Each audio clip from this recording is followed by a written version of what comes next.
Right, for our next section, we're going to start looking at the caged major scale. Now, the caged scales are probably the most traditional scale shapes that any guitar player will learn. They don't really lend themselves that well to some of the more modern techniques, such as economy picking or legato playing or tapping. But they are incredibly useful for being able to negotiate your way around chord changes.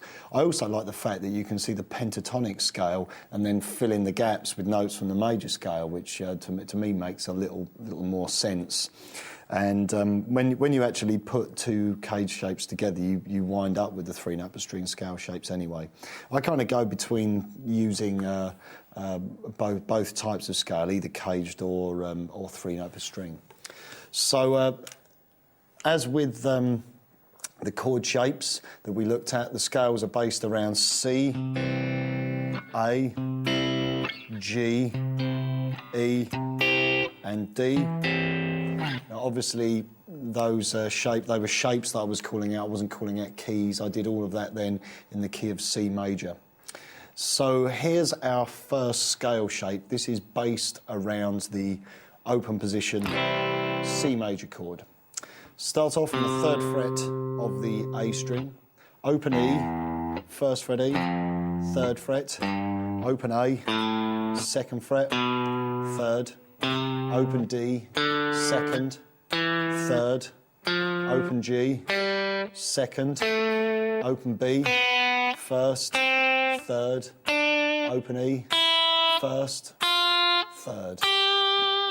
So I'll play the scale root note to root note.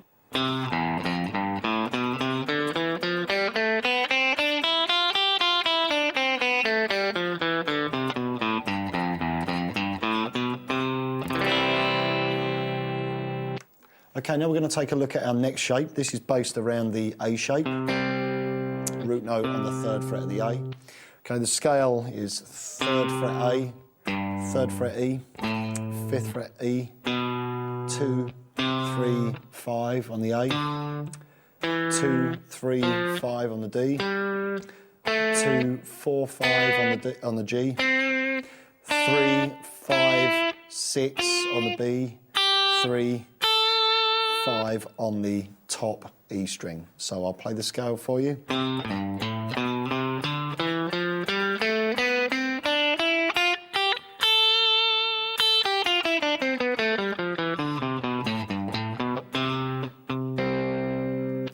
Okay, our next scale shape is based around the G shape,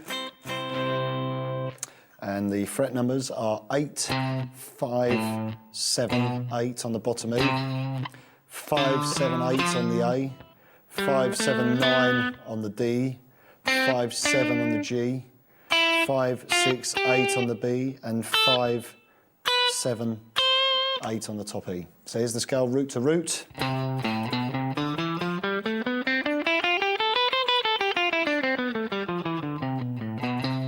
You can actually play that B note there on the D string, on the G string at the 4th if you want, so you get something like this.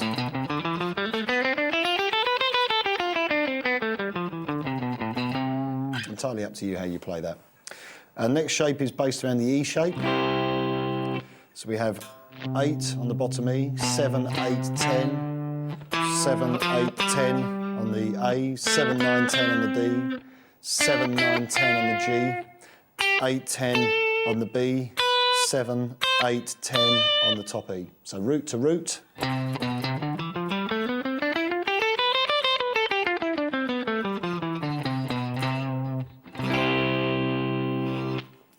Our next shape is the D shape, and is as follows: root note, 10th fret of the D string, 10, 12, 13 on the bottom E, 10, 12 on the A, 9, 10, 12 on the D, 9, 10, 12 on the G, 10, 12, 13 on the B, 10, 12, 13 on the top E. So root to root.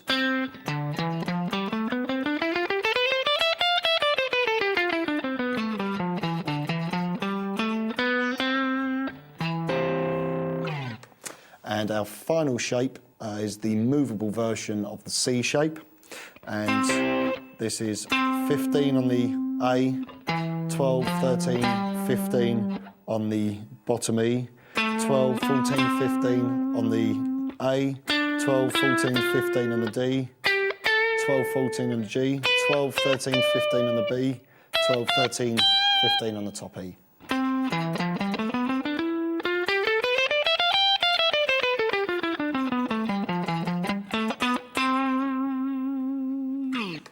Okay, and then we can just continue to play the scale all the way up. So we can play the A shape again.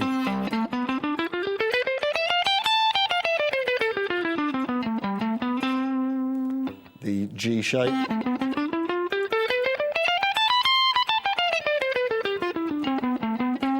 So you can see that the whole fingerboard has now been covered with these major scale shapes. Now, for the moment, that's all I pretty much want to do on the, or cover on the subject of the major scale around the CAGED shapes, apart from one little exercise. Now, if you'd seen my electric guitar, beginning electric guitar DVD, which is available from Lick Library, it's a little bit of a guitar primer, really, just a few basic ideas to get you going in the electric guitar.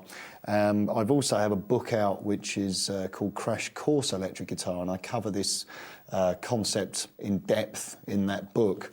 And the idea is that you play around your cycle of fourths using each of the scale shapes, which in turn enables you to visualise many keys in 5 areas of the neck.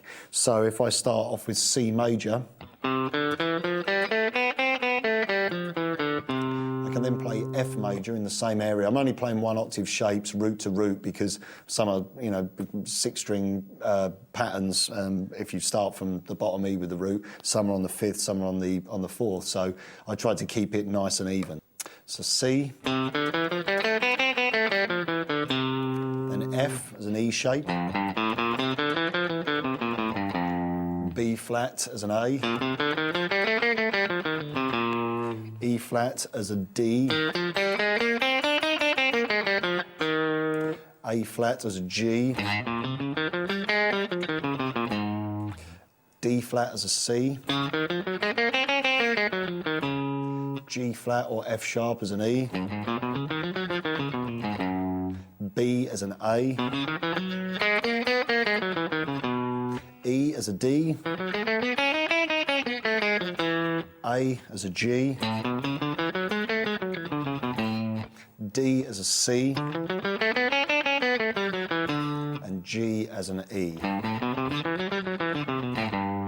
And then we're back to C. So I've covered all of those scales in only a 5-fret position, which is pretty good going, especially if you're going to start playing through chord changes, which we will later on this lesson. So here's the slightly condensed version of that exercise, just starting ascending one scale and descending the next. So this is something else you can work up to. So I go up C, down F, up B flat, down E flat.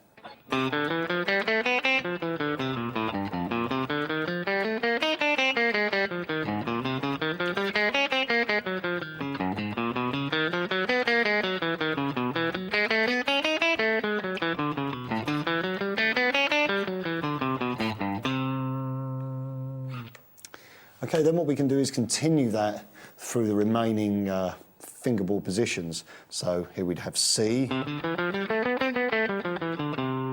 F, B flat, E flat, A flat, D flat, G flat, B, E, A, D, G. Okay, next position, we'd start off with G as, C as a G shape, sorry. So C, F, B flat, E flat, A flat, D flat, G flat, B, E, A, D, G, C. Okay, next position, starting off with C as an E shape. Here we go. F, B flat, E flat, A flat, D flat, G flat, B, E, A, D, G, and now we're back to C. So this is now C as the D shape. Here we go. F, B flat, E flat, A flat, D flat, G flat, B, E, A, D, G. Okay, now we're back to C major, and we're going to be using just the same shapes that we used in the open position. So C, it's a C shape, F, B flat, E flat, A flat, D flat, G flat, B, E, A, D, G, C, F, B flat, E flat. You can see that I can keep just going and going and going.